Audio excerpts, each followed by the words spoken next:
Hello, hello, and welcome to my Sunday Thought. I'm going to be doing this, as I said, once a week, but I also will be adding some of the more formal thoughts while standing in the queue, which have been edited with little illustrations, so you like that too. My book is out for those of you who are following me. It's called Getting the Last Laugh, and it's important that you know Getting the Last Laugh. It is on Amazon, and there is a picture of me holding an Irish dog on the cover. He's a Jack Russell named Fuji. And I hope that you look it up. If you like these things I'm doing, you can figure out where I'm coming from. But today, I want to talk about my exciting last night. Last night, I was on stage for the first time in 5 months. It took me a little bit to get into the rhythm, into the sync of it. But the thing that struck me is it was a comedy show. And the thing that struck me is how hungry everybody there was to laugh.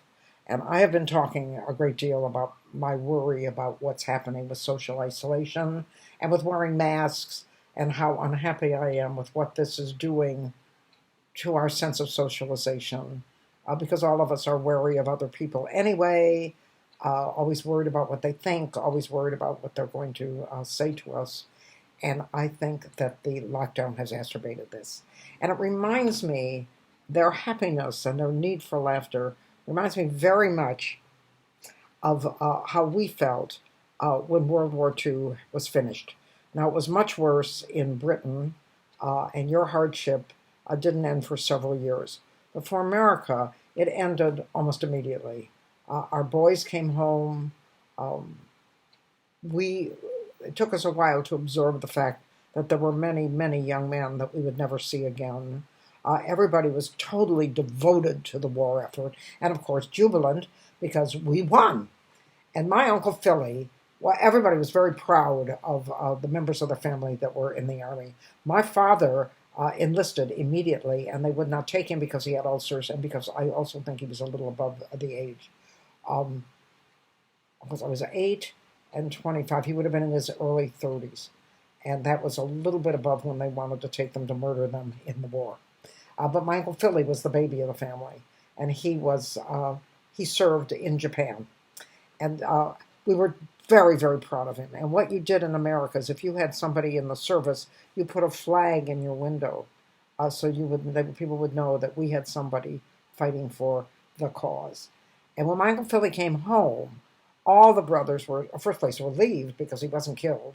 And secondly, they couldn't do enough for him because he had given, I think, 2 or 3 years of his life serving in the Army. And if you knew my Uncle Philly, he definitely was not a soldier type. If I got my sense of entertainment or my sense of comedy from anyone, it was my Uncle Philly. He was a wild young man and and a nonconformist. But he also was a chiropodist, whom you now call it a podiatrist, but at that time it was called a chiropodist.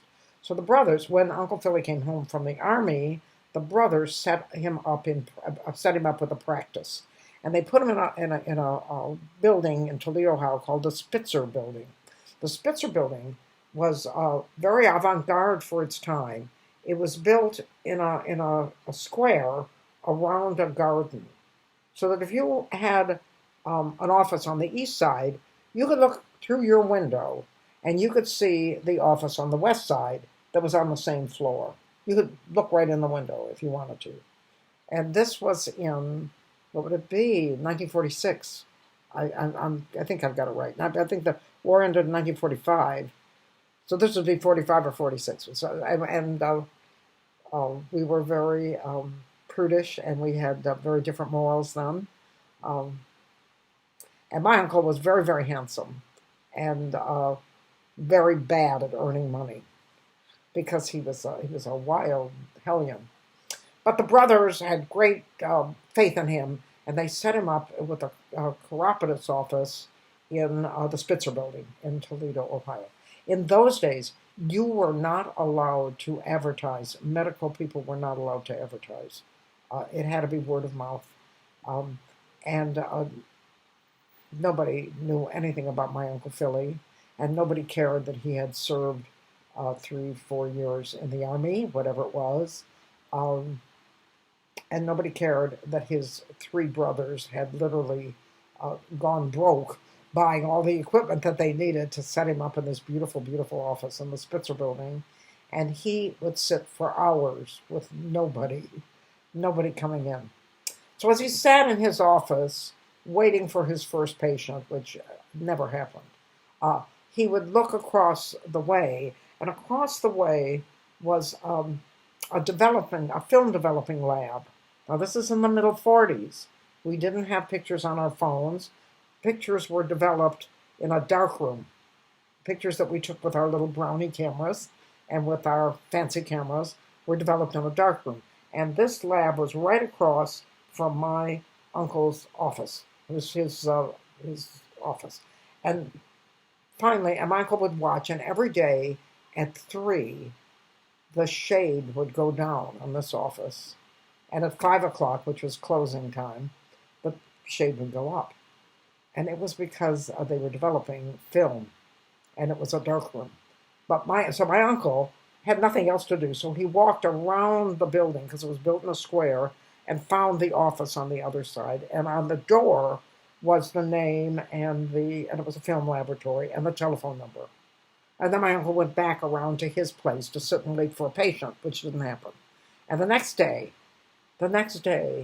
he stood at his window, and at 3 o'clock, when the shade went down, my uncle went to the phone and called this company. And when someone answered, he said, "Hello," he said, "this is God. Aren't you ashamed?" Now, I don't know whether that's funny to you, but in the 40s, that was extremely funny. It was a wonderful practical joke.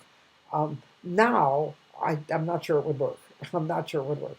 But that was my uncle, who was so devastated that he had spent all this money on his education to become a foot doctor, and nobody was bringing their feet into his office. And then he had devoted 3 or 4 years to saving the country, and nobody really cared, and he was in desperate need for a laugh. And when I was on stage last night, and I saw those people sitting in the audience, absolutely anything we said was funny, because I think the pandemic has had a similar squelching effect on our need for laughter. So I am pleased with Top Secret and Mark Rothman, who's bringing it back, and I hope that we will see more and more opportunities to make people laugh. And thank you so much for joining me for my Sunday Thought.